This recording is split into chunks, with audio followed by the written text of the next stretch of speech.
You are listening to RMC Radio, Reform Media Center Surabaya. Renewing your mind. Ya, selamat malam Bapak Ibu sekalian. Bersyukur pada Tuhan. Kesempatan kita boleh berjumpa kembali di acara radio RMC Surabaya, Reform Media Center. Dalam acara obrolan santai. Dan kita bersyukur bahwa meskipun dalam keadaan COVID-19 yang terus meningkat, boleh dikatakan, tapi Tuhan tetap pelihara kita dan Tuhan memberi kita kesempatan untuk terus bersekutu bersama saudara seiman dan belajar firman Tuhan bersama. Kita bersyukur juga bahwa melalui media ini, meskipun kita berjarak jauh, tapi kita bisa dekat ya satu dengan yang lain. Saudara bisa nanti mempersiapkan pertanyaan-pertanyaan baik melalui WA, ya mohon bisa ditulis di chat atau di YouTube ya nomor WA-nya. Jadi saya tidak perlu menyebut nomor WA. Saudara bisa lihat sendiri di YouTube. Saudara juga bisa lihat di chatnya ini Zoom ini. Tolong ya host kita yaitu Seva atau Pak Tony Kohar bisa bantu untuk masukkan nomor telepon. Lalu WA ya, bisa pakai WA, bisa pakai chat di Zoom ini. Oke, nah ini sudah masuk ya. Jadi nomor WA untuk pertanyaan adalah 081 357 901 628. Saya ulangi 081 357 901 628. Ini bisa untuk WA. Ya. Oke. Ya, topik hari ini adalah topik yang sebenarnya sudah kuno. Dan mungkin beberapa orang menganggap ini sudah ketinggalan zaman, bicara seperti ini. Sudah enggak musimnya. Tapi saya melihat ini justru rasanya bukan masalah musim ini ya. Karena kalau kita lihat saudara ya, orang kaya itu ingin kaya. Itu kan bukan musimnya, bukan musim-musiman orang ingin kaya itu. Sejak zaman Tuhan Yesus saja sudah banyak orang ingin kaya, betul kan? Sejak zaman Abraham juga mungkin orang sudah kepingin kaya.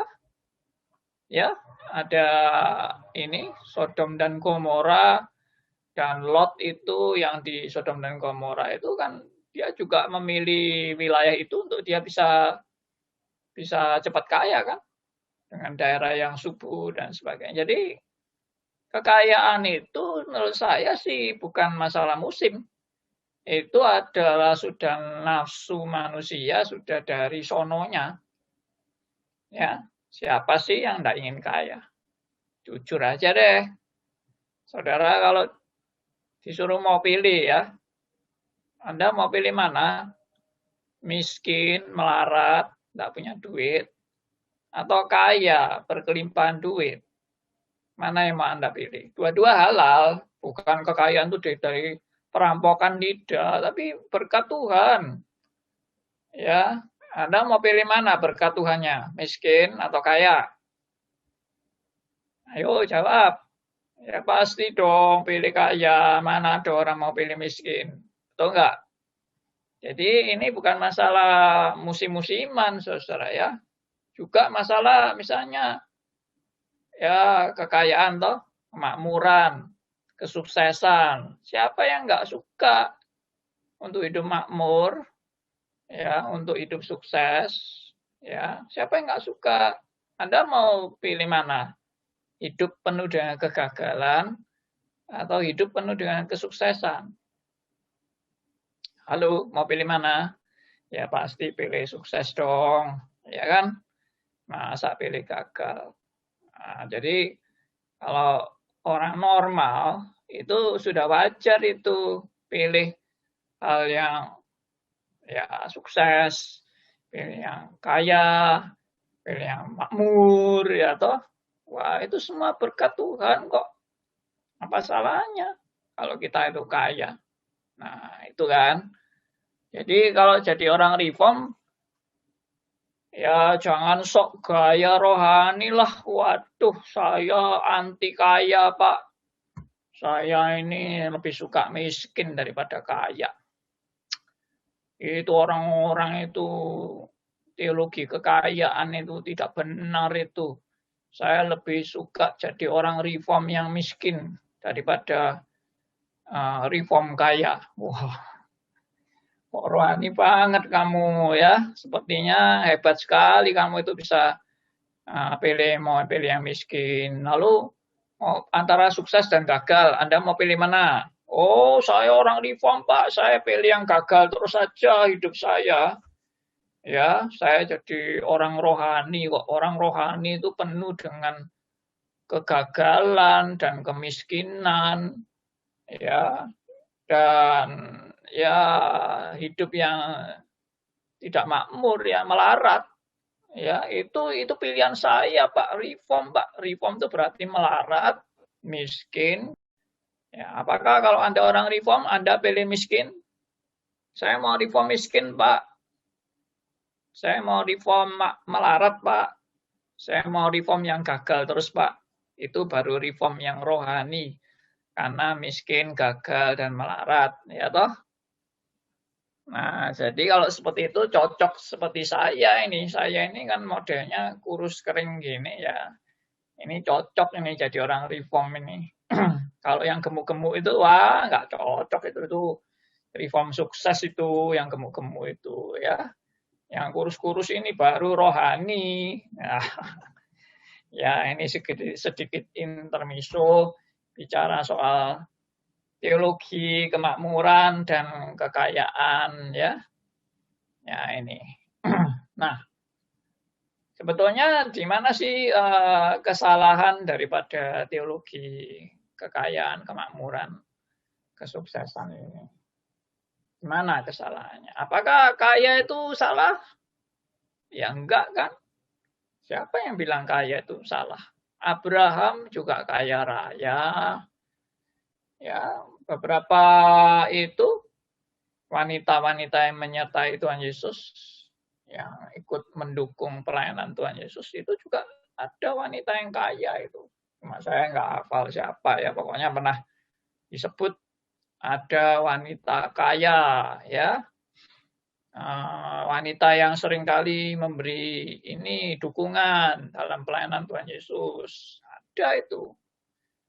Jadi ya ada lah, orang kaya itu ada, tetapi ya kembali lagi, di mana salahnya teologi kesuksesan, teologi kemakmuran, teologi kekayaan. Ya itu kita nanti bisa bahas bersama. Dan ini tujuannya bukan mau menyindir gereja atau aliran atau menghakimi, tidak ya. Kita cuma ingin tahu apa yang Alkitab katakan kepada kita mengenai ajaran Alkitab tentang kekayaan, kemakmuran, dan kesuksesan. Ya, nanti kalau memungkinkan minggu depan saya akan membahas tentang kesembuhan ilahi ya, kesembuhan ilahi.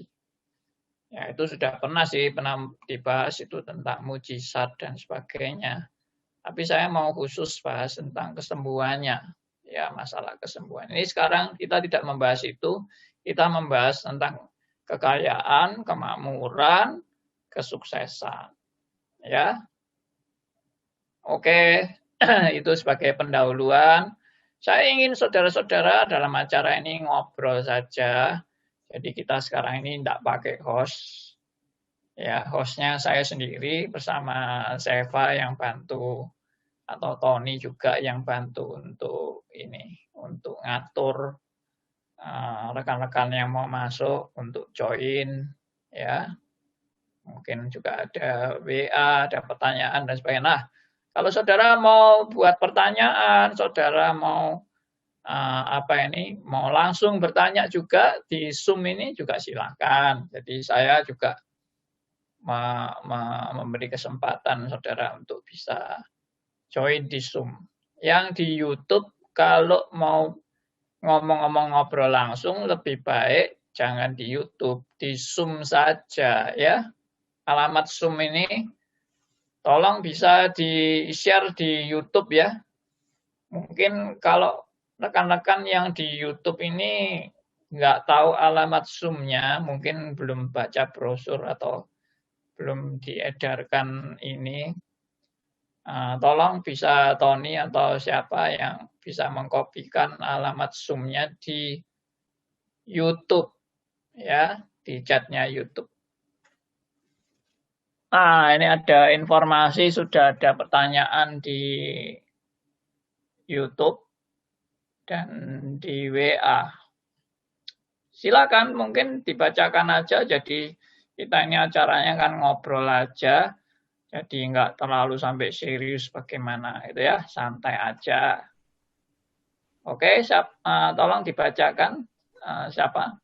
Ada pertanyaan dari YouTube dari Pak Arif S. Teologi kemakmuran versus teologi penderitaan. Posisi gerakan reform ada di posisi mana, Pak? Terima kasih. Iya, pertanyaannya bagus. Jadi reform berada di mana lah? Tadi kan saya sudah kasih contoh ya. Apakah orang reform itu berarti tidak mau kaya? Ya, karena kekayaan tuh nanti kena teologi kekayaan. Orang reform tidak mau sukses, karena nanti kena teologi sukses. Orang reform tidak mau makmur, nanti kena teologi kemakmuran. Jadi orang reform adalah miskin-miskin saja, gagal-gagal terus, sama melarat, tidak mau makmur ya toh. Apa seperti itu ya?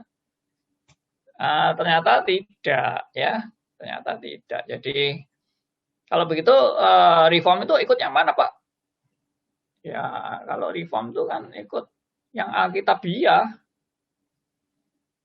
Nah nanti kita bahas bersama ini yang Alkitabiah itu yang bagaimana. Jadi pertanyaan Pak Arif itu seluruh diskusi kita hari ini itu nanti terjawab ya. Jadi melalui diskusi nanti kita baru tahu posisi yang seharusnya dan sebenarnya menurut Alkitab itu bagaimana. Ya, apa Pak Arif mau ikut teologi kemelaratan atau teologi kegagalan atau teologi kemiskinan? Tidak mau kan?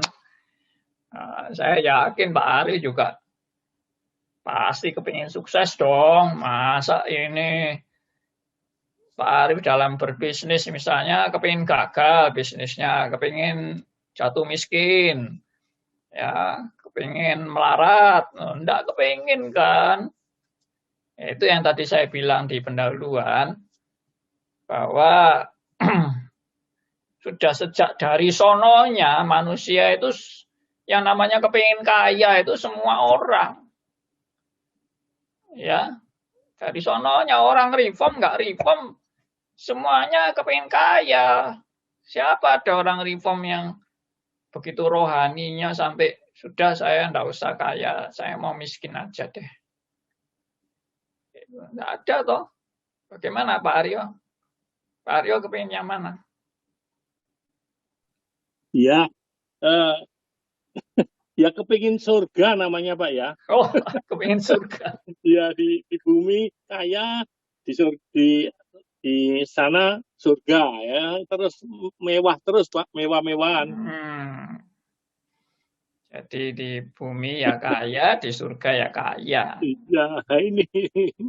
Itu namanya suksesnya double itu namanya. Nah, iya. Aneh itu. Ya, oke. Oke, kalau enggak ada pertanyaan lain mungkin tadi ada di WA atau YouTube siapa? Ya, ada lagi Pak dari YouTube dan juga dari WA. Dari YouTube dari Pak Theodore Nehemia. Bagaimana caranya agar walaupun makmur tapi tidak melupakan Tuhan? Makmur tapi tidak melupakan Tuhan. Ya, itu bagus itu. Itu suatu tantangan ya. Bagaimana kita makmur tapi tidak melupakan Tuhan. Ya, saya catat aja dulu ya.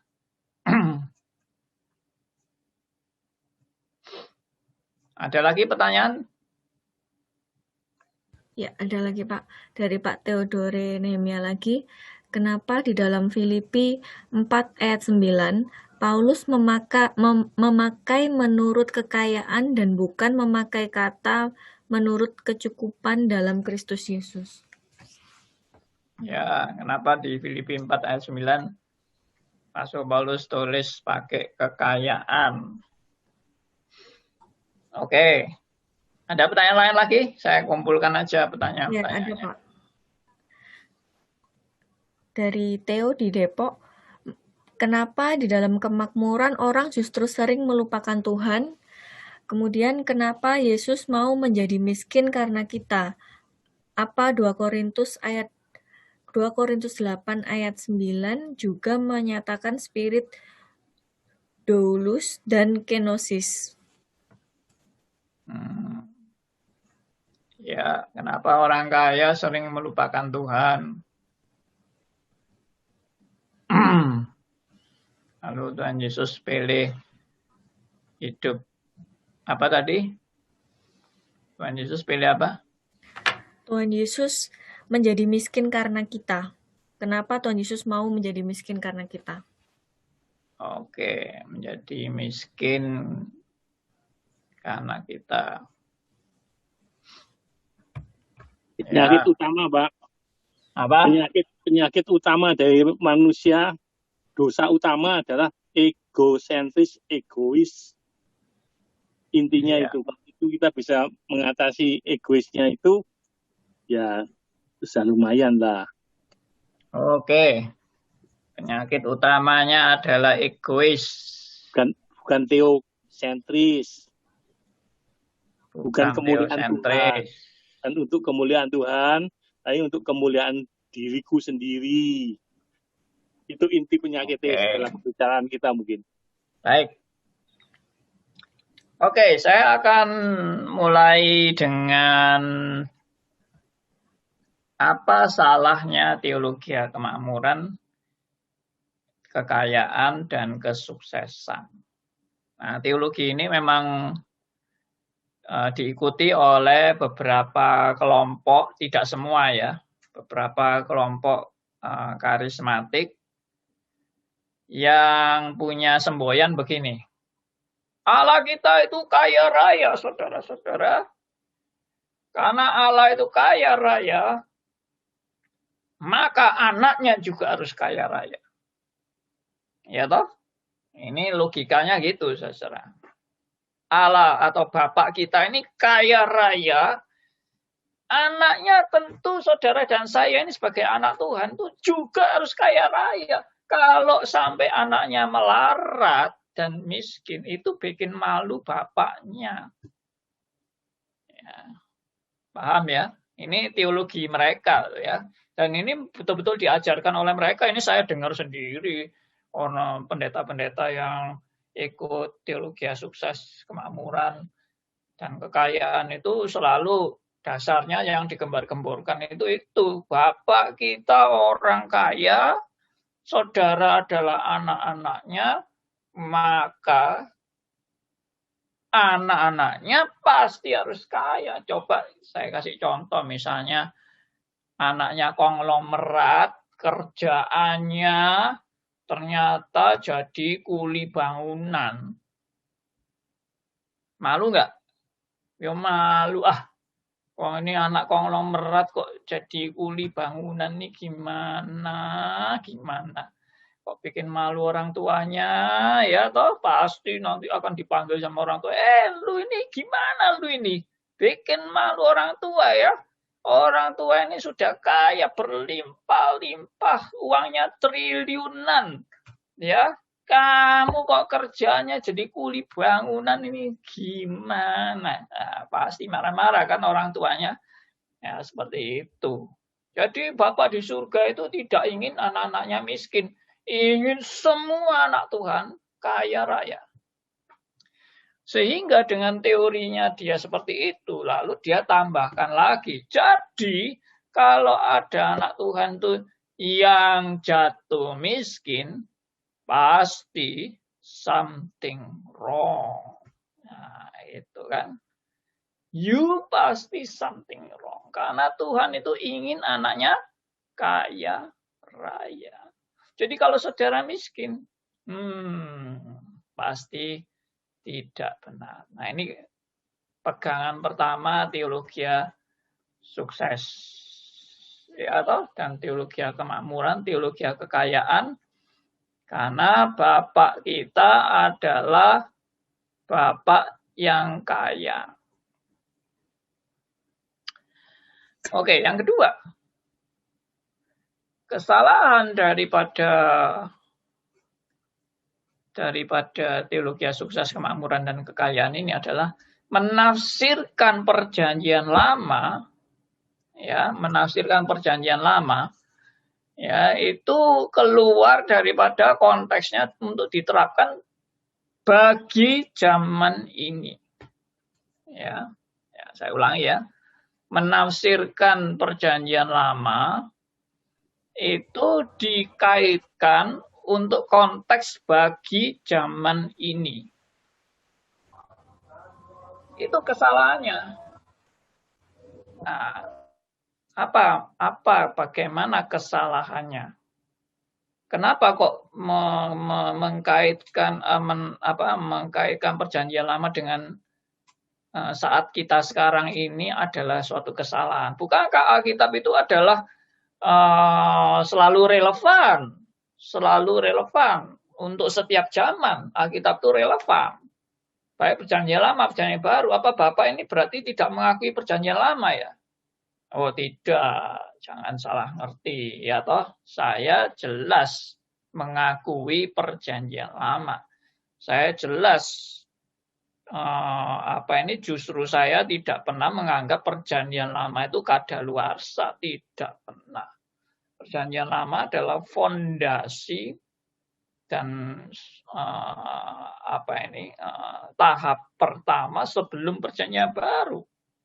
Tanpa ada perjanjian lama, perjanjian baru tidak pernah ada. Ya, jadi perjanjian lama itu jelas sangat basic sekali dan sangat penting sekali, mendasar sekali perjanjian lama. Tapi maksud saya adalah di mana kesalahan mengkaitkan perjanjian lama dengan konteks zaman kita. Nah, maksudnya begini, ini kalau saudara ikut stris beberapa kali saya sudah pernah sharekan. Yaitu kesalahan orang karismatik itu adalah, ini karismatik yang teologi sukses loh ya, karena ada karismatik sekarang yang tidak mau teologi sukses. Ya, karismatik yang teologi sukses itu menafsirkan bahwa perjanjian lama itu Tuhan kan menjanjikan kepada bangsa Israel, kalau kamu itu taat, Tuhan akan memberkati kamu.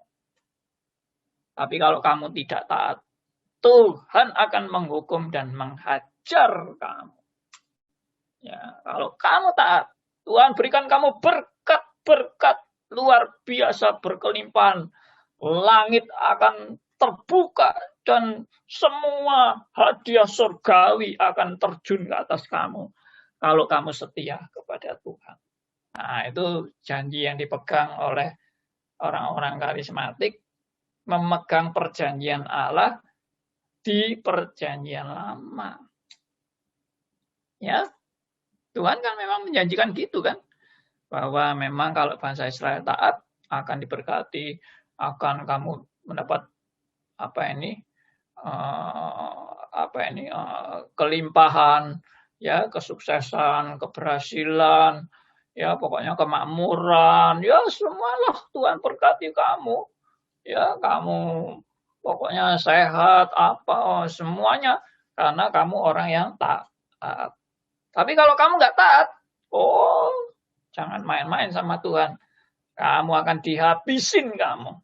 Ya, kamu akan melarat kamu. Kamu akan gagal dalam usahamu. Ya, kamu akan jatuh miskin dan sebagainya. Ini salahnya di mana? Nah, salahnya adalah orang-orang itu menafsirkan perjanjian lama disamakan dengan perjanjian baru. Maksudnya bagaimana? Maksudnya adalah perjanjian lama itu konteksnya adalah konteks bangsa Israel. Perhatikan ya, perjanjian Allah di perjanjian lama itu adalah perjanjian dengan suatu bangsa. Ya, perhatikan, suatu bangsa. Sedangkan di perjanjian baru, Allah tidak menjanjikan kepada bangsa Israel lagi. Jadi perjanjian Allah kepada bangsa Israel itu secara suatu bangsa, yaitu suku bangsa Israel yang secara konkret itu di perjanjian lama itu sudah selesai. Ya, sudah selesai. Artinya Israel, bangsa Israel, sekarang Allah itu tidak ada perjanjian lagi dengan bangsa Israel secara jasmani. Tidak ada, karena sudah selesai. Loh, selesainya kapan, Pak?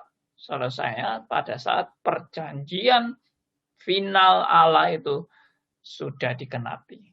Perjanjian apa itu, Pak? Perjanjian finalnya itu. Perjanjian finalnya itu adalah kedatangan Yesus Kristus yang menjadi juru selamat dunia, yaitu kedatangan yang pertama kali.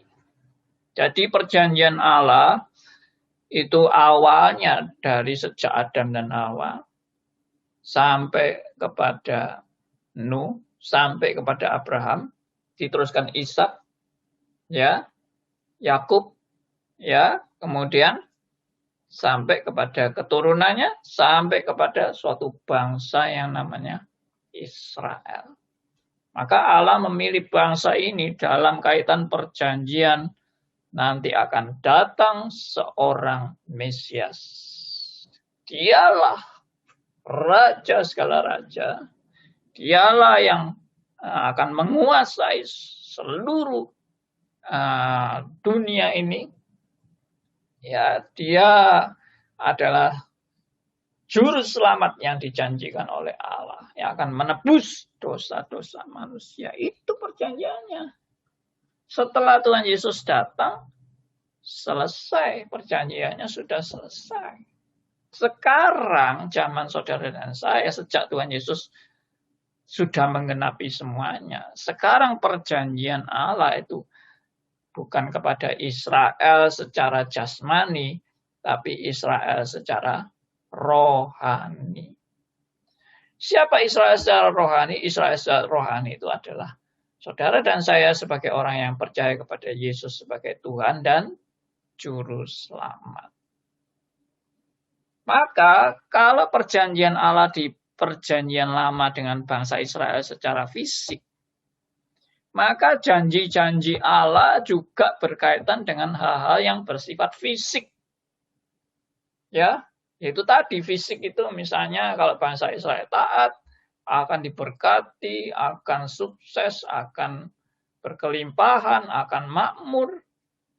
Ya, tapi kalau mereka memberontak, Tuhan akan menghukum mereka, menghajar mereka, bahkan akan membuat mereka dijajah oleh bangsa asing dan sebagainya. Itu adalah kaitan perjanjian Allah dengan Israel secara jasmani. Maka setelah perjanjian itu selesai dan sekarang Allah mengadakan perjanjian di perjanjian baru. Makanya ada perjanjian lama, ada perjanjian baru.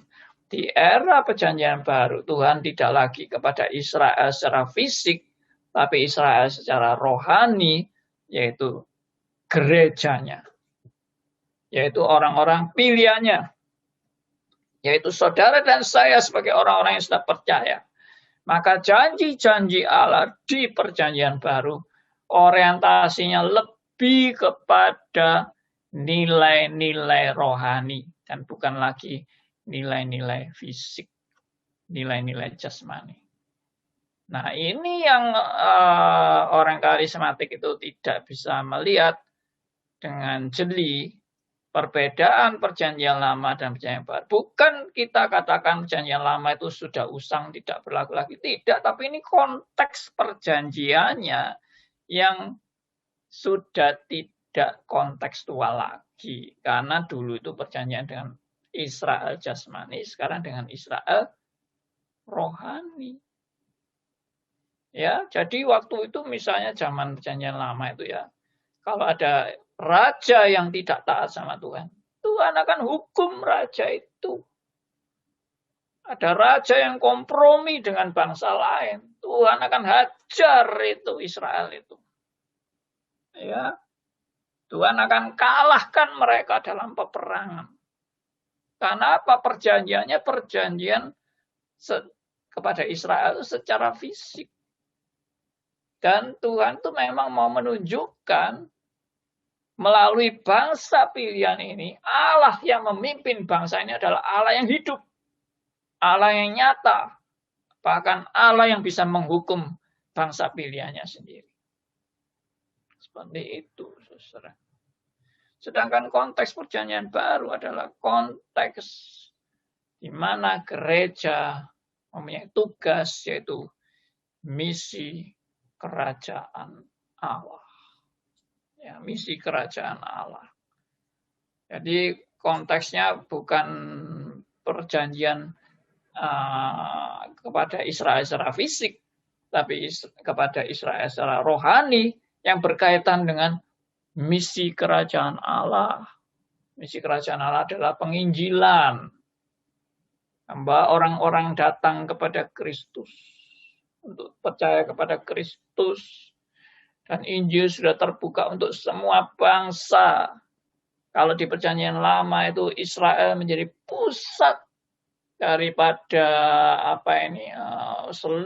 boleh dikatakan karya-karya Allah itu terpusat, terfokus kepada suatu bangsa yang namanya Israel ini. Sedangkan di perjanjian baru, ya, Injil sudah saatnya Injil sekarang disebarkan kepada semua bangsa. Ya, tidak kepada satu bangsa Israel saja, itu tidak.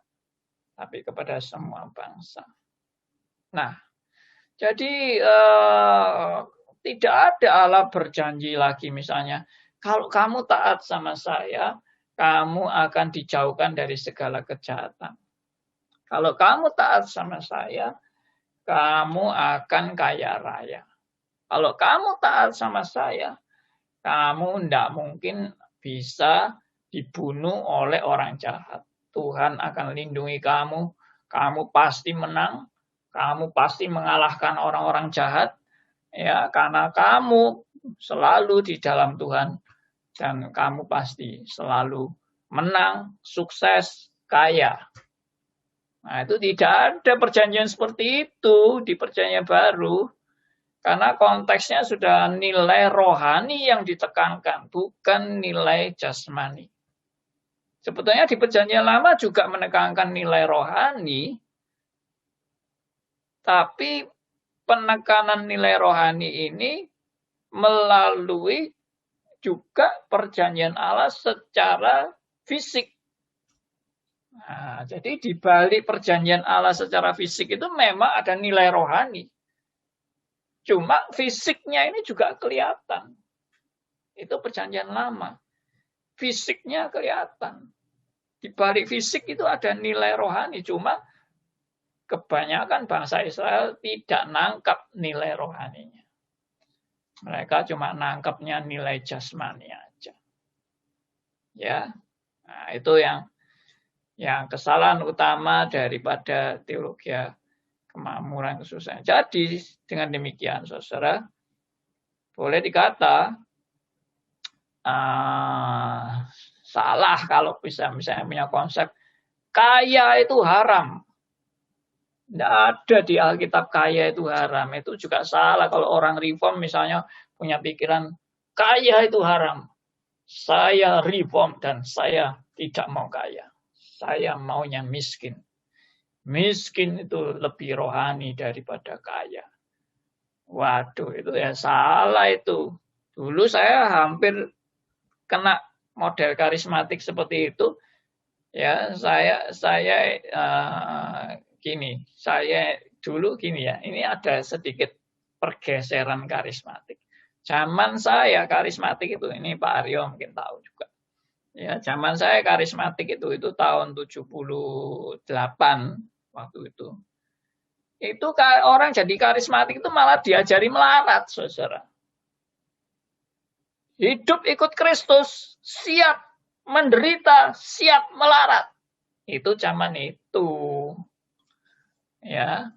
Jadi waduh, kita ini ditantang yang namanya ikut Tuhan harus mempunyai nilai rohani. Nilai rohaninya apa? Siap melarat. Siap menderita. Siap pikul salib demi Kristus. Nah, itu karismatik masih oke lah waktu itu ya. Cuma masalah yang agak ekstrim waktu itu sudah masalah kesembuhan dan sebagainya. Nah, itu sudah mulai ada sih waktu itu ya. Nah, jadi seolah-olah kalau miskin itu lebih rohani dari kaya. Ya, seolah-olah kalau kamu melarat itu lebih rohani daripada kamu hidup makmur. Jadi kita ini sepertinya dimelarat-melaratkan, saudara. Ya, ini berarti kalau seperti itu ya, berarti dulu itu karismatik itu ada ikut teologi penderitaan.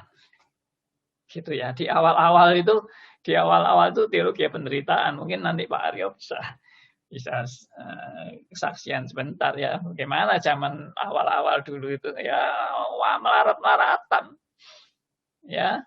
Mulai sukses itu mungkin teologi suksesnya itu mulai tahun 85 atau berapa itu ya. Nah, seperti itu. Nah, jadi kembali lagi ya.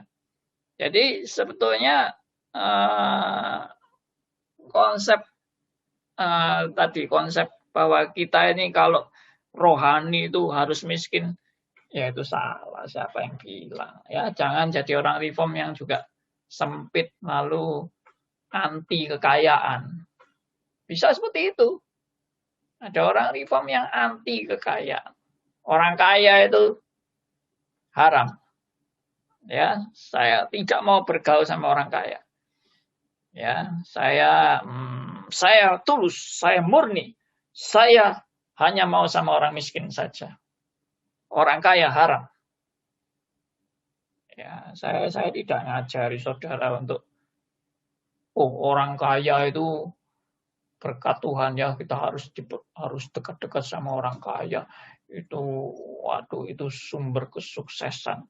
Ya, itu diberkati Tuhan luar biasa sehingga motivasinya jadi lain lagi. Dekat-dekati orang kaya tujuannya apa? Tapi sebaliknya ada orang yang alergi sama orang kaya. Malah menjauhi orang kaya, malah menghina orang kaya, malah merendahkan orang kaya loh. Itu jadi tidak benar juga. Alkitab itu tidak pernah loh untuk merendahkan orang kaya dan juga tidak pernah mendewakan orang kaya. Enggak, itu tetap sama. Kaya, miskin di hadapan Allah itu sama. Semua kalau memang mereka adalah anak Allah, mereka semua adalah orang-orang yang dikasihi Tuhan. Kalau anak Allah, entah kaya, entah miskin, semua dikasihi Tuhan. Jadi tidak ada konsep kaya dikutuk Tuhan, miskin dipuji-puji Tuhan. Lalu ada ayat, berbahagialah orang yang miskin. Ya, karena dia akan mempunyai kerajaan Allah. Ya, kalau gitu jadi orang Kristen harus miskin semua. Ada itu pendeta yang menafsirkan seperti itu. Miskin di sini artinya adalah benar-benar miskin. Secara harta harus miskin. Yesus sendiri yang bilang, berbahagialah orang yang miskin. Semua orang berarti harus miskin. Benar-benar miskin harta. Baru dia akan berbahagia. Jadi kalau dia tidak miskin harta, dia tidak bisa berbahagia. Wah, ini tafsiran dari mana ya toh? Ngawur amburadul, ya kan? Nah, jadi sekali lagi, kita bilang apa? Kita bilang miskin atau kaya, semua itu adalah berkat Tuhan. Tidak ada miskin itu kutukan, dan kalau kaya itu berkat. Atau sebaliknya, kaya itu kutukan, miskin itu berkat. Itu tidak ada. Kita berkata bahwa miskin atau kaya semuanya adalah berkat Tuhan. Mari kita baca ayatnya ya. Dari Amsal 22 ayat 2 ini kalau hafal paling gampang dihafal nih. Amsal 22 ayat 2. Silakan ada yang mau bacakan buat kita Amsal 22 ayat 2. Amsal 22 ayat 2. Orang kaya dan orang miskin bertemu, yang membuat mereka semua ialah Tuhan. Yes. Orang kaya, orang miskin bertemu, yang membuat mereka semua adalah Tuhan. Jadi Tuhan itu tidak pernah mendiskriminasi yang kaya itu yang diberkati atau yang miskin yang diberkati. Enggak, dua-dua diberkati. Kalau mereka anak Tuhan. Kalau bukan anak Tuhan, ya tidak dapat berkat khusus dari Tuhan. Baik kaya maupun miskin, dua-dua tidak dapat berkat dari Tuhan. Jadi dalam hal ini, Alkitab tidak pernah mendiskriminasi yang kaya maupun miskin. Kecuali kayanya itu dapat kekayaan yang tidak halal, itu lain lagi ya toh. Kita tidak membicarakan itu. Kita tidak membicarakan kaya yang dapat hasil dari yang tidak halal, tidak. Tapi ini kaya atau miskin itu adalah berkat Tuhan. Bisa enggak kaya itu dari berkat setan? Ya bisa juga. Ya kalau hasilnya hasil korupsi, ya toh bohongin orang dan sebagainya, ya itu bisa kayanya karena ikut jalan setan. Ya. Oke. Waduh, ini sudah kelihatannya sudah banyak pertanyaan. Jadi saya stop dulu. Segini ya, saya akan mulai bahas pertanyaan yang tadi. Kenapa ya orang kalau makmur suka melupakan Tuhan?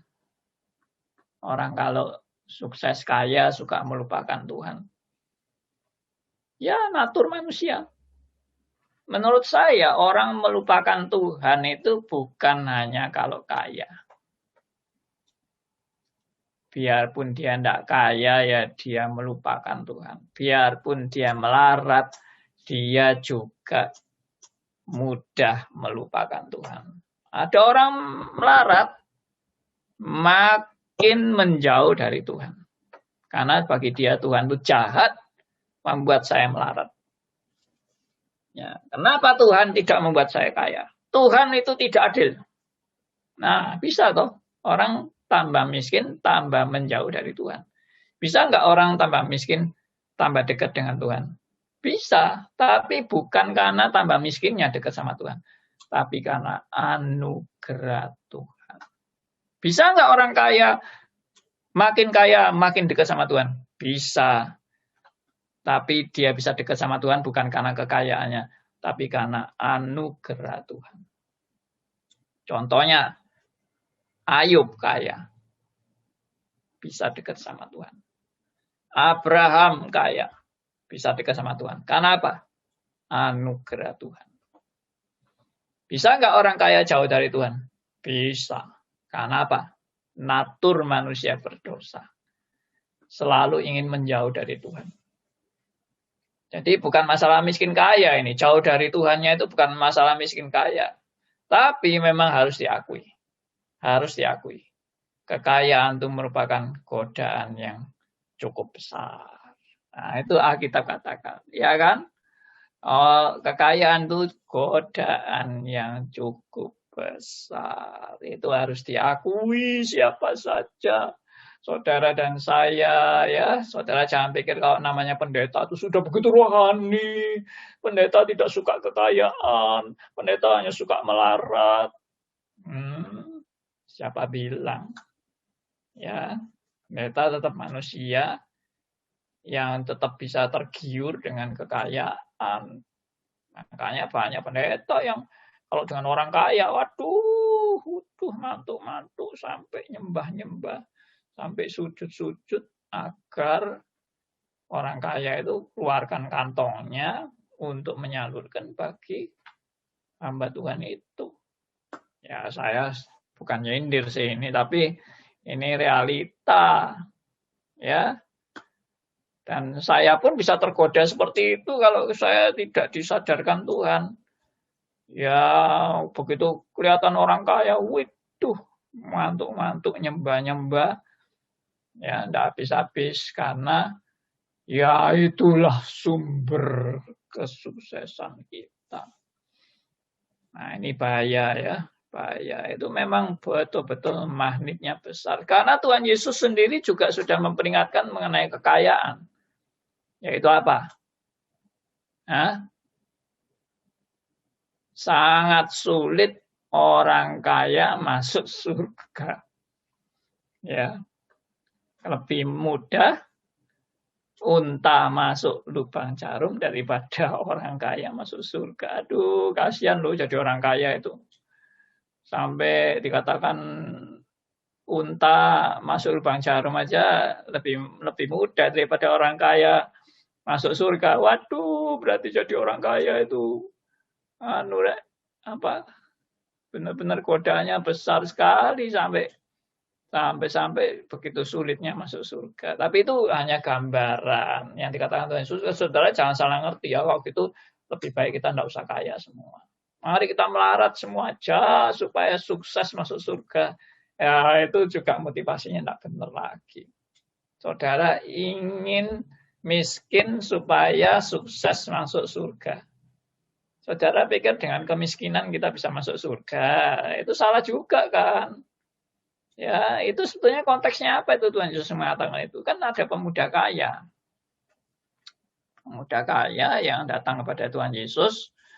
Lalu tanya gimana syarat masuk surga? Tuhan Yesus bilang, jangan berzina, jangan membunuh, jangan mencuri, hormati orang tuamu dan sebagainya. Oh, sudah, saya sudah lakukan semuanya. Tuhan Yesus bilang, kalau kamu mau sempurna, jualah seluruh hartamu, berikan pada orang miskin, dan ikutlah aku. Langsung dia KO, langsung sedih, langsung meninggalkan Tuhan Yesus. Dan Tuhan Yesus langsung komentar.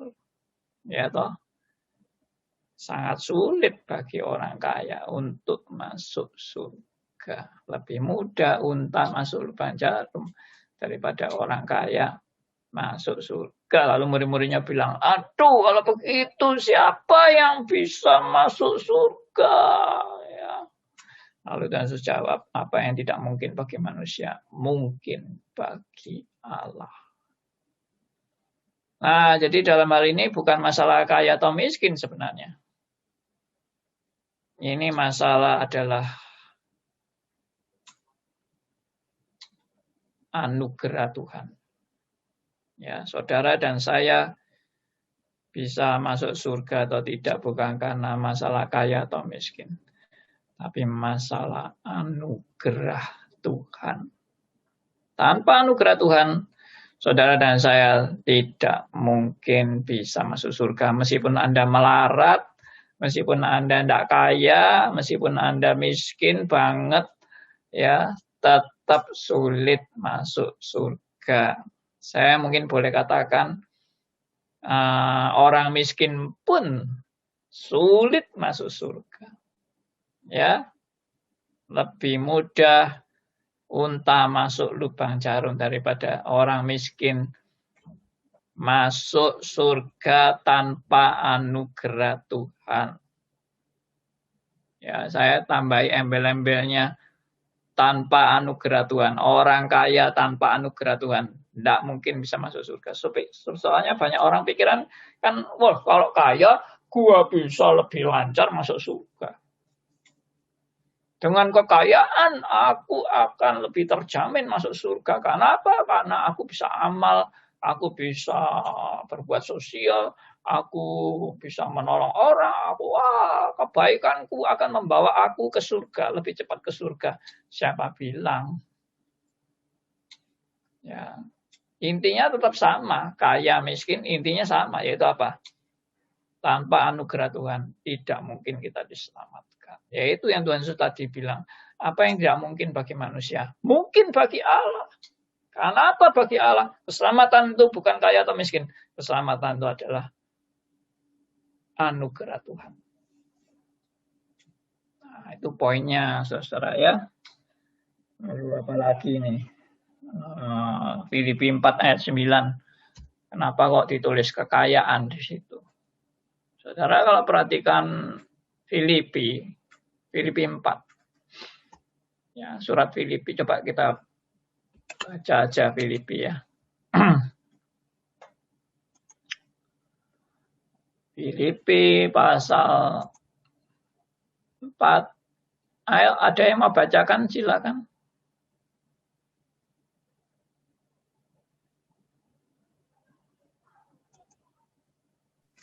Ayat berapa? Filipi 4 ayat 9. Filipi 4 ayat 9. Dan apa yang telah kamu pelajari, dan apa yang telah kamu terima, dan apa yang telah kamu dengar, dan apa yang telah kamu lihat padaku, lakukanlah itu. Maka Allah sumber damai sejahtera akan menyertai kamu. Mungkin keliru ini ya.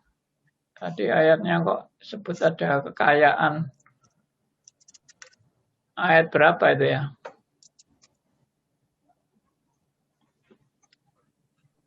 Ayat 19, Pak Andi. Oh, sorry. Ayat 19. Ya, coba dibaca tolong 19. Filipi 4 ayat. Ya. Silakan. Filipi 4 ayat 19. Allahku akan memenuhi segala keperluanmu menurut kekayaan dan kemuliaannya dalam Kristus Yesus. Yes. Nah, ini kalau saudara baca Filipi, saudara jangan salah menafsirkan. Karena Filipi ini adalah terkenal dengan surat sukacita. Ya, yang paling terkenal adalah Filipi 4 ayat 4. Ya. Coba tolong dibacakan Filipi 4 ayat 4. Filipi 4 ayat 4, bersukacitalah senantiasa dalam Tuhan, sekali lagi kukatakan bersukacitalah. Nah, ini surat sukacita.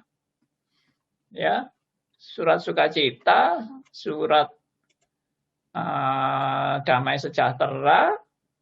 Ya, tadi terus diberkati Tuhan dalam kekayaannya. Ya. Wah, ini hebat sekali nih Filipi ini. Tapi banyak orang yang keliru menafsirkan. Yaitu apa? Filipi ini ditulis oleh Rasul Paulus pada saat Rasul Paulus di penjara. Ya. Jadi saudara kalau nulis-nulis seperti ini, seperti bersukacitalah senantiasa, sekali lagi aku katakan bersukacitalah, tapi Anda di penjara, itu kira-kira apa yang mau ditekankan, saudara? Sukacita yang bagaimana yang mau ditekankan pada saat si penulis sedang di penjara?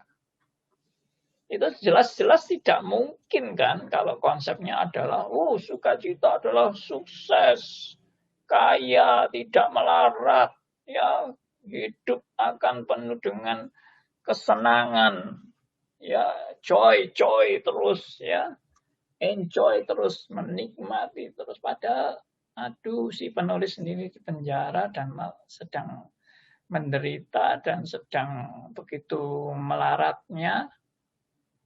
Nah, ini bagaimana ini penekanan tentang kekayaan di pasal 4 ayat 19. Jadi kalau di sini dikatakan Allahku akan memenuhi segala keperluanmu. Ya, keperluanmu ini konteksnya itu adalah konteks nilai rohani. Karena apa? Karena penekanan Rasul Paulus adalah biarpun aku di penjara, tapi Injil tetap disebarkan. Ini yang menjadi penekanan daripada Rasul Paulus. Jadi keperluanmu itu keperluan apa? Ya memang kalau masalah keperluan jasmani itu tidak usah diomongkan. Keperluan jasmani itu anugerah umum, saudara. Kita tidak perlu ragu-ragu kalau Tuhan Yesus itu memenuhi segala keperluan jasmani kita. Orang yang tidak percaya kepada Yesus pun juga dipenuhi keperluan jasmaninya. Makanya di dalam Matius 6 itu ya. Jangan kamu takut apa yang kamu makan. Jangan kamu khawatir apa yang kamu makan, apa yang kamu minum. Ya, apa yang kamu pakai. Ya, jangan khawatir itu. Karena apa? Semua itu dicari oleh bangsa-bangsa yang tidak mengenal Allah. Dan Tuhan Yesus juga ngomong di tengah-tengah kekhawatiran, bicara kekhawatiran itu bahwa apa? Burung di udara itu diberi makan oleh Bapamu di surga, padahal mereka tidak mencari, mereka tidak bekerja, mereka tidak menabur, tidak menuai, tapi Bapakmu yang di surga yang memberi makan kepada mereka. Berarti burung aja di dalam pemeliharaan Allah. Apalagi kamu, hai manusia. Apalagi kamu, hai anak Allah. Maka masalah berkat jasmani itu sudah tidak perlu dibicarakan. Di dalam konteks hidup orang percaya itu masalah berkat jasmani itu tidak perlu dibicarakan. Karena itu apa? Itu adalah anugerah umum Allah. Orang percaya, tidak percaya diberkati Tuhan. Sinar matahari bersinar bagi orang baik maupun orang jahat. Ya, hujan diberikan baik kepada orang benar maupun orang yang jahat. Tuhan kasih hujan, Tuhan kasih matahari, Tuhan kasih kekayaan, Tuhan kasih kelimpahan, Tuhan kasih kesuksesan, Tuhan kasih berkat, semuanya Tuhan kasih. Tapi yang menjadi penekanan dari Tuhan itu adalah meskipun kita menderita, Injil tetap harus disebarkan. Nah, itu poinnya, saudara-saudara. Ya, oke. Kenapa Tuhan Yesus sampai mau jadi miskin? Karena kita. 2 Korintus 8 ayat 9. Coba dibaca. 2 Korintus 8 ayat 9.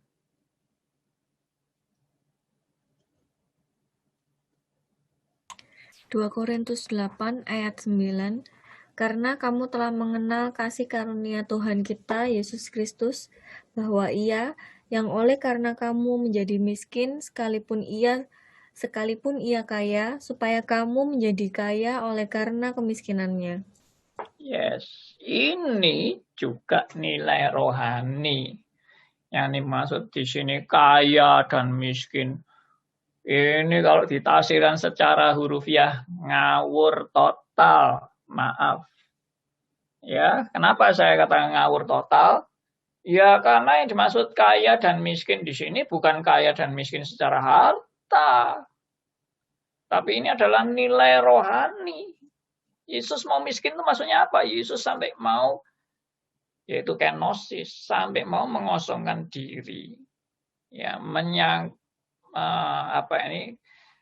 mengosongkan diri artinya tidak mempertahankan kealahannya itu sebagai milik yang harus dipertahankan, tapi mau merendahkan diri, mau menjadi sama dengan manusia, itu maksudnya mau menjadi miskin. Sekalipun ia kaya. Kaya maksudnya bukan kaya jasmani, tapi kaya dalam arti dia itu punya kekuasaan. Dia Allah yang maha kuasa, maha dahsyat. Dia mau merendahkan diri. Supaya kamu menjadi kaya. Kaya di sini pasti bukan kaya jasmani. Kaya rohani. Yaitu apa? Kamu dibebaskan dari dosa. Oleh karena apa? Kemiskinannya. Yaitu kemiskinan apa? Yesus sampai mau menderita di kayu salib. Sangat-sangat naif kalau ayat ini ditafsirkan bahwa kamu akan, Yesus melarat supaya kamu jadi kaya jasmani. Supaya kamu sugih, ya toh, harta berkelimpahan. Yesus mau melarat supaya kamu kaya. Ya, jadi konglomerat. Benar-benar ngawur dan menafsirkan ayat seenak apa ya? Seenaknya sendiri, ya, atau sakarepe dhewe. Oke, ya ini semua bagus ini pertanyaan-pertanyaannya. Ya, Pak Aryo tadi menekankan itu semua sumbernya egois, berpusat pada si aku. Dan sebetulnya yang terpenting adalah teosentris. Ya, sangat bagus sekali. Oke, silakan tolong dibacakan pertanyaannya. Jadi saya minta tolong ini, siapa Seva atau siapa, bacakan. Dari Zoom ya Pak. Perjanjian Allah dengan Israel jasmani berakhir saat Mesias datang kali pertama. Adakah ayat Alkitab yang menyatakan hal tersebut secara eksplisit? Mohon jawaban Pak Andi. Terima kasih. Ya, kalau ayat secara eksplisit itu Anda tidak usah tanya ayatnya. Ayatnya itu seluruh Alkitab. Ya, karena perjanjian Allah kepada umat Israel itu jelas-jelas itu perjanjian mesianik namanya. Makanya perlu belajar historis. Karena kita tidak bisa cuma, ayatnya apa ya. Ya ada ayatnya, cuma saya kan tidak siap ayatnya. Ini bukan masalah. Ini sekarang ini kita tidak belajar di pelajaran historis ya. Jadi, kalau mau ayat-ayat kita berarti nanti kumpulkan ayat dan harus menafsirkan ayat-ayat itu ya. Saya terus terang memang tidak siap dengan banyak ayat-ayat yang, tapi itu seluruh ayat sudah tidak usah diragukan lagi itu. 100% saya jamin sudah. Itu adalah kebenaran karena bagaimana Allah berjanji kepada umat Israel sampai Kristus genap datang.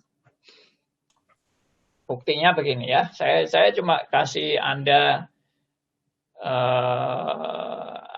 semacam epistemologi. Nah, jadi dasar kebenaran itu yang perlu dipegang, dasar kebenaran. Saudara tahu nggak kenapa bangsa Israel itu selalu kalau beribadah mereka selalu melakukan korban penebus dosa? Tahu nggak? Kenapa mereka selalu melakukan korban penebus dosa? Setiap kali ibadah. Ya. Karena apa? Karena korban penebus dosa itu adalah pusat daripada seluruh perjanjian Allah kepada umatnya. Perhatikan ini saya bukan ngomong kosong, jangan saudara tanya lagi, Pak, mana ayatnya, Pak? Aduh, saudara baca aja seluruh perjanjian lama, saudara akan menemukan itu. Bahwa memang pusat perjanjian Allah di perjanjian lama itu adalah kedatangan Mesias. Sudah, itu jangan diragukan itu. Ya, semua nabi-nabi itu bernubuat tentang kedatangan Mesias. Ya, memang tidak semuanya secara gamblang begitu.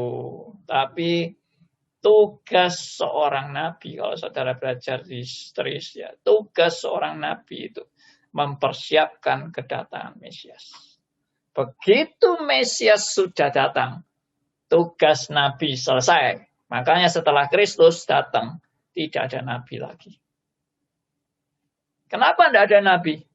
Ya, tugasnya mempersiapkan Mesias itu sudah selesai. Mesias sekarang sudah datang. Nabi sudah tidak ada lagi pada zaman ini. Nah, ini orang kalau tidak nangkep ini ya, tidak ngerti.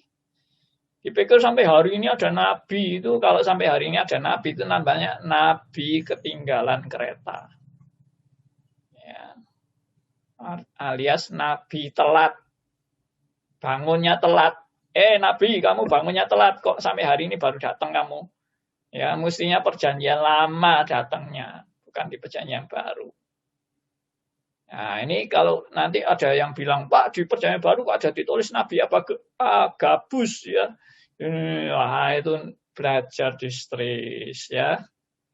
Sabar, banyak pertanyaan yang harus dijawab soal ini. Oke? Ya, itu. Silakan pertanyaan berikutnya. Pertanyaan berikutnya dari Pak Beni Susilo. Malam Pak Andi, kalau begitu kalau ada orang yang memberikan doa berkat berdasarkan Ulangan pasal 28 adalah salah satu ciri teologi kemakmuran, Pak. Kemudian ada lagi yang suka berkata, kita klaim janji Tuhan. Apakah ini juga ciri teologi kemakmuran juga, Pak? Terima kasih. Ulangan 28 itu apa ya? Saya nggak tahu. Yang tentang berkat dan kutuk, Pak. Oh, ya. Iya, itu sudah konteksnya konteks janji Tuhan secara lahiriah atau secara jasmani kepada suatu bangsa. Ya, kita kalau ngutip itu untuk konteks kita sekarang supaya kita kaya dan makmur, aman sentosa, ya sudah enggak cocok. Itu sudah konteksnya berbeda sekali. Ya. Apa tadi pertanyaan yang berikutnya? Yang kedua tadi ada 2 pertanyaannya. Dari Melisa. Enggak, tadi yang Pak Beni tadi. Oh ya. Yang kedua, kemudian ada lagi yang suka berkata kita klaim janji Tuhan. Apakah ini juga teologi kemakmuran? Klaim janji Tuhan tuh kadang-kadang klaimnya itu ngawur, ya toh. Tuhan, engkau sudah berjanji bahwa kalau kami setia, Tuhan akan memberikan kami kekayaan. Ya, kadang-kadang klaim janji-janji itu Tuhan kalau mau jawab, ya Tuhan akan ngomongnya gini, siapa yang janji sama lu? Ya toh. Gua dulu itu janjinya sama bangsa Israel, enggak sama lu. Ya toh. Ya itu konyol. Ya misalnya, Tuhan, engkau berjanji asal dengan iman segala penyakit sembuh. Nah, ini nanti minggu depan membahas mengenai kesembuhan. Ya, Tuhan akan jawab juga, siapa yang janji? Kamu klaim-klaim janji, siapa yang janji? Kamu yang menafsirkan janji itu secara ngawur. Ya, tadi itu tidak melihat konteksnya. Sembarangan klaim janji-janji. Ya. Nah, itu.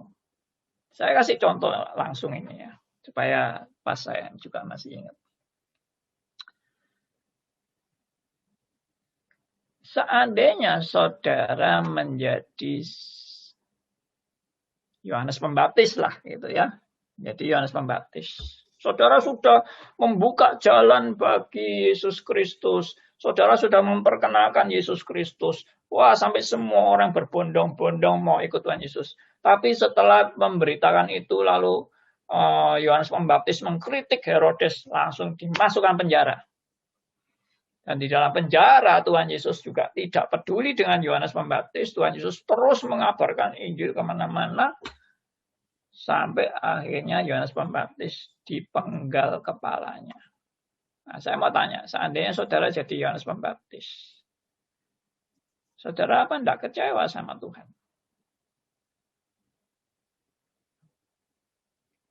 Bukankah saudara merasa sudah berjasa kepada Tuhan Yesus? Aku ini sudah mau sampai membaptis Tuhan Yesus.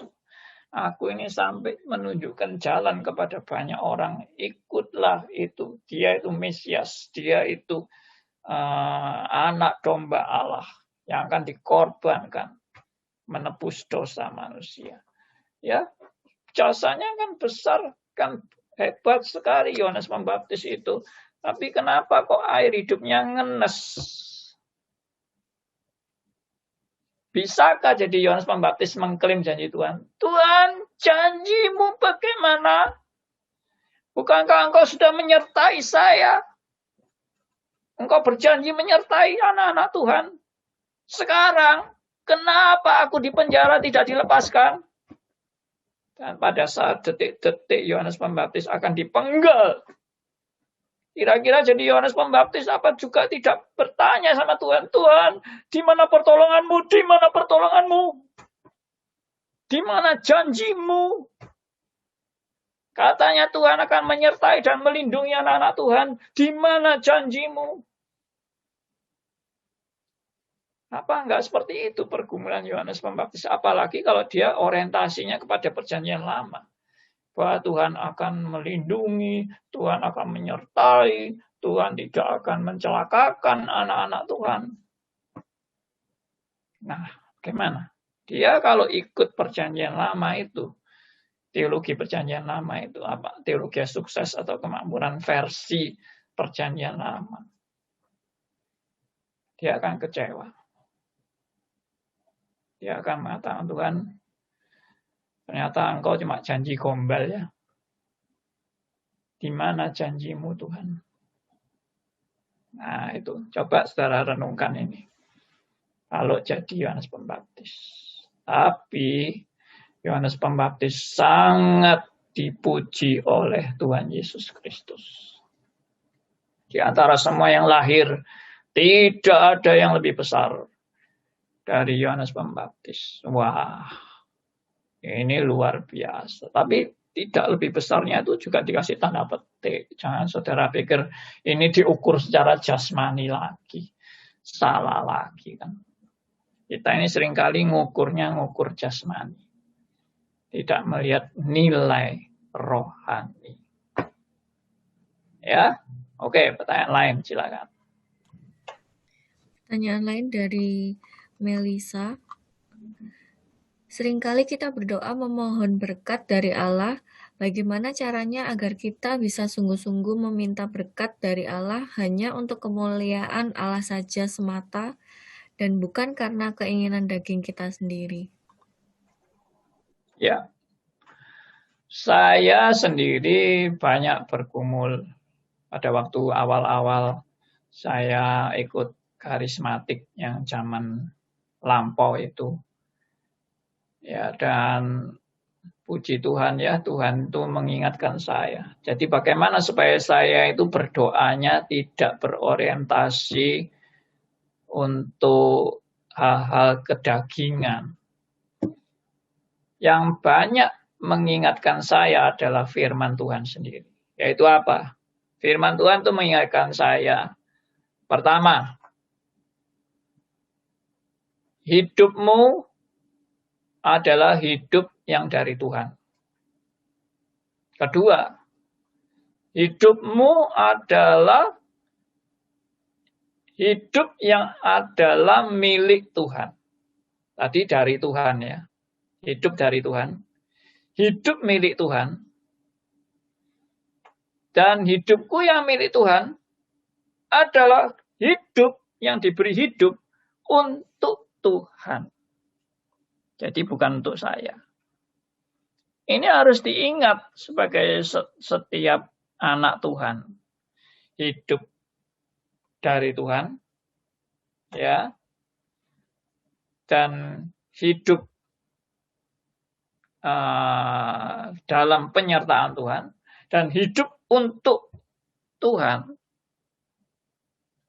Saya tidak hidup dari diri saya sendiri, kan. Saya tidak punya hidup dari diri saya sendiri. Saya ini diberi hidup untuk apa? Karena apa? Saya ini hanya sementara saja hidup di dunia ini. Saya hanya mampir sementara. Dan Tuhan memberikan saya segala-galanya sehingga hidup saya menjadi hidup yang berarti dan bernilai. Maka biarlah aku sadar, aku bukan milik aku sendiri. Hidupku bukan milikku. Hidupku adalah milik Tuhan. Nah, itu yang banyak mengingatkan saya untuk saya berdoa tidak berorientasi kepada si aku.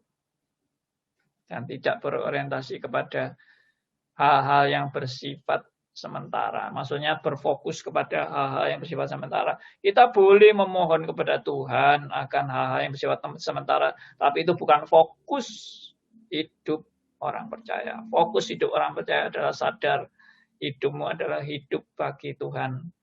Hidupmu milik Tuhan. Dan hidupmu adalah dari Tuhan. Ya, dari Tuhan, milik Tuhan, dan untuk Tuhan. Mana yang untuk diri saya sendiri? Untuk dirimu Tuhan sudah memberikan segala-galanya. Itu yang tadi saya bilang. Kalau untuk dirimu itu tidak usah kamu minta-minta lagi. Karena apa? Tuhan sudah memberikan segala-galanya. Segala-galanya itu apa? Anaknya yang tunggal. Itu sudah melebihi nilai seluruh dunia. Benar, saudara diberi kasih karunia Allah itu nilainya melebihi seluruh dunia. Tak ternilai harganya. Oke? Berikutnya. Berikutnya ada dari Pak Patar Sicintak. Apakah dengan adanya perjanjian baru yaitu berkat Israel rohani, gereja, dengan demikian perjanjian kepada Israel secara jasmani menjadi batal atau berkat Israel jasmani diganti hanya Israel rohani atau gereja? Saya lebih suka pakai istilah tidak batal ya. Meskipun memang di Alkitab itu ada istilah batal. Tapi sebetulnya kalau lihat rencana Allah itu tidak ada yang batal. Rencana Allah tidak ada yang batal. Tapi yang ada adalah rencana Allah digenapi. Nah, jadi perjanjian Allah kepada umat Israel itu secara jasmani sudah digenapi. Nah, sekarang saudara dan saya sedang menjalani perjanjian Allah di era perjanjian baru yang masih dalam proses dan belum genap. Genapnya kapan? Pada saat Kristus datang kedua kali. Nah, itu genapnya. Jadi saya melihat itu justru sebagai suatu proses penggenapan. Bukan Tuhan sudah kadung-kadung janji, sudah terlanjur janji, lalu Tuhan menyesal, lalu dibatalin. Enggak ada itu rumus Tuhan menyesal lalu dibatalin. Enggak ada. Digenapi. Dan betul-betul digenapi. Yesus Kristus datang ke dunia. Digenapi benar-benar. Biarpun bangsa Israel tegar tengkuk, keras kepala, ya modelnya sudah tidak pantas lagi jadi bangsa pilihan. Tapi Tuhan tetap menggenapi janjinya. Nah, itu luar biasa. Ya, Tuhan tidak pernah membatalkan perjanjiannya. Tidak ada rencana Tuhan yang batal. Dan tidak ada rencana Tuhan yang gagal. Tidak ada. Ya, puji Tuhan. Wah, ini kurang 5 menit. Tidak disangka-sangka. Sudah kurang 5 menit. Nanti kita lanjutkan saudara-saudara di acara hari Kamis. Q&A. Hari Kamis kita lanjutkan. Dan pertanyaan-pertanyaan ini akan di-copy. Tolong ini Seva mengkopikan pertanyaan-pertanyaan ini. Ya, Pak. Jadi nanti kita lanjutkan pada hari Kamis, saudara-saudara ya. Ya, puji Tuhan. Saya simpulkan saja menjelang ini waktu sudah mau selesai. Jadi 1,5 jam ini ternyata juga nggak cukup ternyata ya waktunya. Tapi nanti disambung hari Kamis waktu yang sama, 7:30. 7:30 sampai jam 8 hari Kamis. Ya, acara Q&A. Jadi begini saudara-saudara ya, kesimpulannya. Kalau berkat jasmani itu saudara sudah tidak usah khawatir. Makanya Tuhan bilang, jangan khawatir apa yang kamu makan, apa yang kamu minum, apa yang kamu pakai. Jangan khawatir. Tapi yang dimaksud jangan khawatir ini bukan berarti saudara hidup tidak bertanggung jawab loh ya. Wes, gak usah khawatir, katanya Pak Andi, ngangguran aja, gak usah kerja. Ya, wes males-malesan aja, toh Tuhan akan memberkati kita. Lah itu ngawur, itu tidak pernah dibenarkan. Tuhan tidak pernah mengajari saudara malas. Dan Tuhan tidak pernah mengajari saudara menjadi orang yang tidak bertanggung jawab. Ya, tapi jangan khawatir. Maksudnya Anda jangan hidup dikuasai oleh kekhawatiran yang tidak perlu. Karena apa? Tuhan memelihara saudara dan saya dengan sempurna. Tetap ingat loh ya, tetap kita harus bertanggung jawab. Itu yang pertama. Yang kedua adalah kita kalau diberkati berkat jasmani, ya jangan cepat-cepat sombong atau jangan cepat-cepat merasa Anda ini sudah sukses sekali hidup Anda dan sebagainya. Karena apa? Semua berkat jasmani itu hanya bersifat sementara. Ingat itu. Semua berkat jasmani hanya bersifat sementara saja. Semua itu akan saudara dan saya tinggalkan. Karena itu hanya titipan dari Tuhan. Itu bukan milik Anda selama-lamanya. Itu titipan Tuhan dan saudara dan saya pun juga harus belajar bertanggung jawab terhadap titipan Tuhan yang hanya sementara. Karena akan saudara tinggalkan semua. Jangan lupa diri dan jangan serakah. Ya.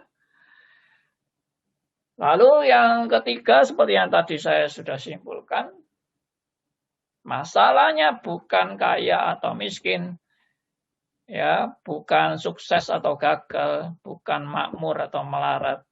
Tapi masalahnya adalah semua itu dipakai Tuhan untuk mendidik dan menghajar saudara dan saya. Menjalani itu dengan tetap ingat. Ya, dengan tetap ingat. Bahwa ini adalah dalam rangka Tuhan sedang mendidik saya. Seperti saya sedang disekolahkan. Semua ini disekolahkan. Baik saya gagal maupun sukses. Baik saya miskin maupun kaya. Baik saya makmur maupun melarat. Saya sedang disekolahkan dalam sekolah di dunia yang sementara ini. Untuk saya boleh lebih dekat kepada Tuhan. Ya, disekolahkan itu apa? Lebih dekat kepada Tuhan. Dan lebih mengerti maksud dan rencana Tuhan. Bagi saudara dan saya, itulah hidup yang benar. Hidup yang benar adalah saya makin mengerti rencana Tuhan dalam hidup saya. Bukan saya hidup untuk diri saya. Itu adalah tujuan hidup saya. Itu salah besar. Hidup Anda adalah bagi Tuhan. Kiranya ini boleh menjadi berkat bagi kita semua. Dan mari kita berdoa. Saya mohon Pak Aryo ya bisa memimpin kita dalam doa. Tuhan Bapa yang di surga, segala sesuatu hanya untuk kemuliaan-Mu saja Tuhan. Ya. Dalam keadaan apapun juga, kaya, miskin, apa saja harus dianggap sebagai untuk bisa dalam keadaan apapun, kita tetap bisa memuliakan Tuhan dalam keadaan itu. Terima kasih Tuhan atas pengertian pada hari ini. Nama Tuhan Yesus kami ucap syukur. Amin. Amin. Oke, selamat malam Bapak Ibu Saudara sekalian. Selamat Tuhan malam, Pak Andi. memberkati Terima kita kasih. semua. Selamat malam. Ya, Malam. selamat malam. Berterima kasih untuk semua yang sudah berpartisipasi, juga pertanyaan-pertanyaan yang belum terjawab. Kita jumpa hari Kamis ya. Kita akan ketemu lagi hari Kamis. Tuhan memberkati kita semua. Dan mari kita belajar hidup untuk kemuliaan bagi nama Tuhan. Amin. You are listening to RMC Radio, Reform Media Center Surabaya. Renewing your mind.